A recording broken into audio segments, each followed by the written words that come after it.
4 کشتیاں سمندر میں سفر کرنے کے لیے روانہ ہوئی اور اس میں کل مسافروں کی تعداد 30 سے 35 تھی۔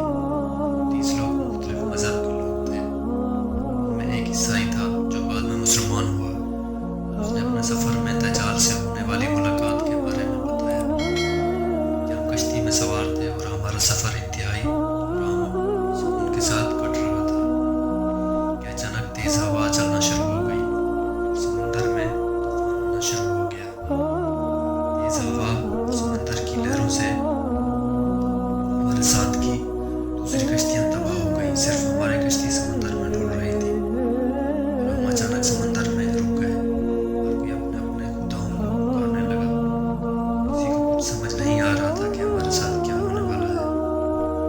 سمندر میں آنے والی لہریں ایک طرف کی بجائے ہر طرف سے کشتی کو اپنی لپیٹ میں لے رہی تھی۔ آخرکار میں تھک ہار کے ایک سائڈ پر بیٹھ گیا اور ہر ایک کو یہ یقین ہو گیا کہ ہماری موت یقینی ہے۔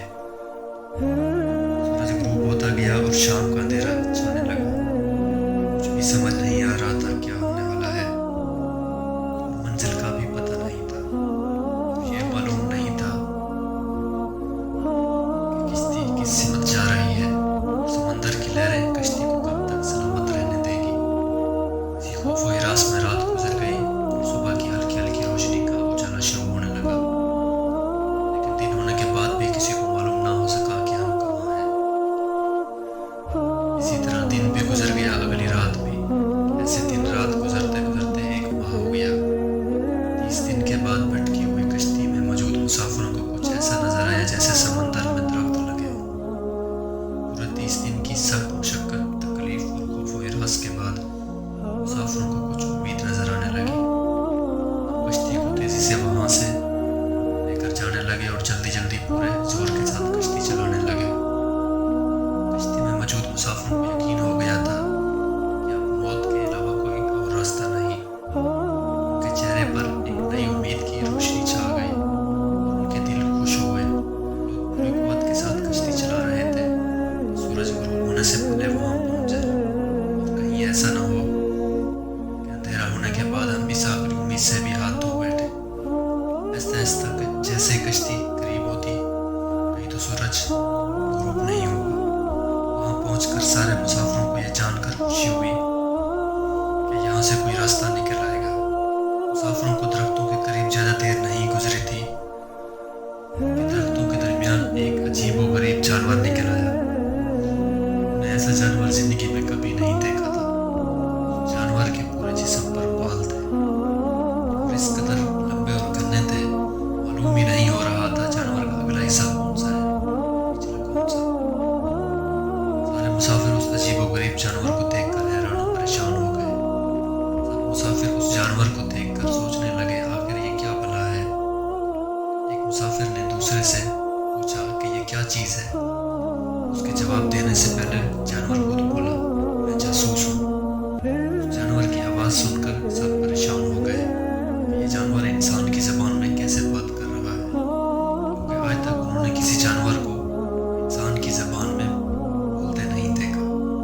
کہنے لگے یہ کوئی جن ہے جو ہمارے سامنے آ گیا ہے، اب ہماری موت یقینی ہے۔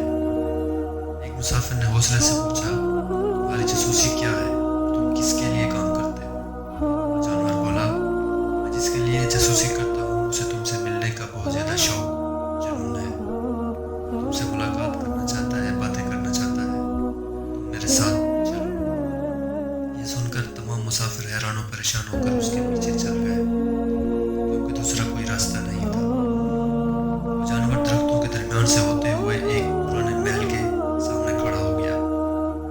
اس محل کو چاروں طرف سے بڑے بڑے درختوں سے گھیرا ہوا تھا۔ مسافر سوالیہ آنکھوں سے اس جانور کو دیکھنے لگے۔ جانور پھر آگے بڑھا اور سب مسافروں کو ساتھ لے کر محل کے اندر داخل ہو گیا۔ محل کے اندر داخل ہو کر سب نے دیکھا ایک بہت بڑا شخص زنجیروں سے جگڑا ہوا ہے اور رہائی کے لیے بہت کوشش کر رہا ہے۔ انہوں نے اتنا بڑا شخص اور روپ والا شخص پہلے کبھی نہیں دیکھا تھا۔ ایک مسافر نے ہمت کر کے پوچھا تم کون ہو؟ زنجیروں میں جگڑا شخص بولا میں کون ہوں یہ تم جان لو گے، پہلے یہ بتاؤ تم کون ہو۔ سوال کے بعد مسافروں نے بتایا ہم عرب و نخلستان قبائل کے لوگ ہیں، راستہ بھٹک گئے ہیں، ان کے ساتھ جو ہوا سب بتا دیا، یہاں تک پہنچنے تک۔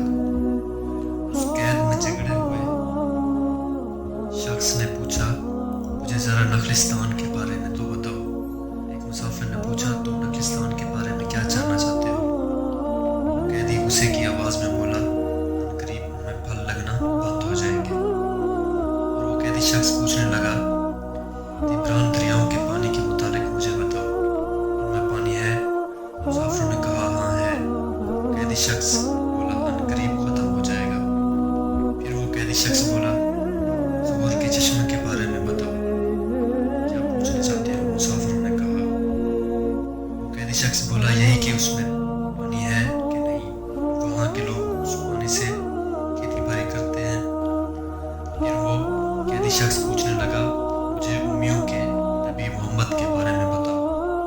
مسافروں نے کہا محمد نے اپنی دعوت کا مکہ میں لوگوں میں اعلان کر دیا ہے اور اب مکہ سے روانہ ہو کر یثرب میں موجود ہے۔ قیدی شخص پوچھنے لگا کیا انہوں نے عربوں کے ساتھ جنگ کی اور عربوں نے ان کے ساتھ کیا سلوک کیا؟ مسافر بولے بہت سے عربوں پر غالب رہے، بہت زیادہ عربوں سے کو اطاعت ملی اور وہ اب خود ان کو تابعداری میں رکھتے ہیں۔ یہ سن کر وہ قیدی شخص غصے سے چیخا اور زنجیروں کو جھٹکارا اور مسافروں سے مخاطب ہو کر بولا میں دجال ہوں، تمہاری باتوں سے میں نے اندازہ لگا لیا ہے کہ مجھے یہاں سے نکلنے کی اجازت ملنے والی ہے۔ یہاں سے نکل کر میں پوری دنیا میں حکومت کروں گا اور پوری دنیا گھوموں گا، کوئی بستی یا شہر ایسا نہ ہوگا جہاں میں نہ پہنچ سکوں، لیکن افسوس مکہ اور مدینہ میں نہ جا پاؤں گا کیونکہ وہاں مجھے اجازت نہیں ہے اور فرشتے میرے راستے کی رکاوٹ بن جائیں گے۔ ان کے ہاتھوں میں تلواریں ہوں گی اور مجھ سے وہ لڑیں گے، لیکن میں اپنی بھرپور کوشش کروں گا۔ یہ داستان ایک صحابی نے سنائی تھی جو کہ پہلے عیسائی تھے اور پھر اس حقیقت کو جاننے کے بعد مسلمان ہوئے۔ اللہ سے دعا ہے اللہ میں دجال کے